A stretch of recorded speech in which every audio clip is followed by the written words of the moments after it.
পছন্দের জিনিস পাওয়ার জন্য মানুষ কি না করতে পারে দেখো। সেই বাড়ি থেকে 4-5 কিলোমিটার দূরে কাটোয়া ন্যাশনাল হাই রোডে এসেছি চা খেতে।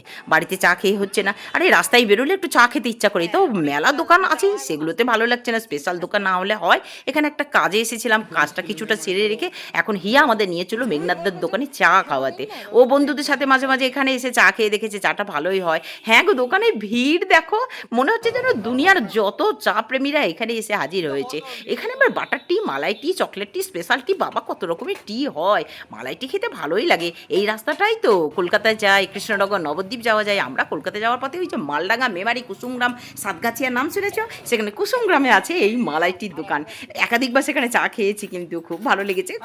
বেশি খাওয়া ভালো নয়, প্রচুর ফ্যাট আছে কিন্তু। আর এই গরমের সময় গরম চা খেলে অতটা ক্ষতি হয় না, তবে ঠান্ডা খেলেই মনে হয় বেশি ক্ষতি হয়। এই দোকানটা আবার এতটাই বড়, পাশে আবার মিষ্টি, জল, ফাস্টফুড, স্ন্যাক্স সব পাবে এই একটা দোকানের মধ্যেই। আর খুব ভালো করেছে কিন্তু চাটা। আর যেখানে যাবো এই যে কুকুর এসে হাজির হবো, খুব একটা বিস্কুট দিতে হবে। তবে যা গরম গো, এখন আবার বৃষ্টির সঙ্গে সঙ্গে আবার দেখো আকাশে রোদও থাকছে। বৃষ্টিটা থেমে গেলে মনে হয় না যে বৃষ্টি হলো। কি গরম গো, প্রকৃতির কীরকম চেঞ্জ হয়ে গেছে। তবে মেঘনাদের দোকানে চা খেলাম, এবার কি আকাশে বজ্র গর্ভ মেঘের সঞ্চার হবে? তোমরা বলো তো। হোক আর না হোক, চাটা তো খুব ভালো লাগলো, খেয়ে নিলাম নদী গঙ্গার ধার দিয়ে। তোমাদেরকে তো অনেকবার ঘুরিয়েছি, আজকে এলাম ন্যাশনাল হাই রোডে মেঘনাদের চায়ের দোকান দেখাতে। তোমরা দেখে নিলে, যখন এই রাস্তায় আসবে একবার চা খেয়েও দেখবে, নিশ্চয়ই খুব ভালো লাগবে।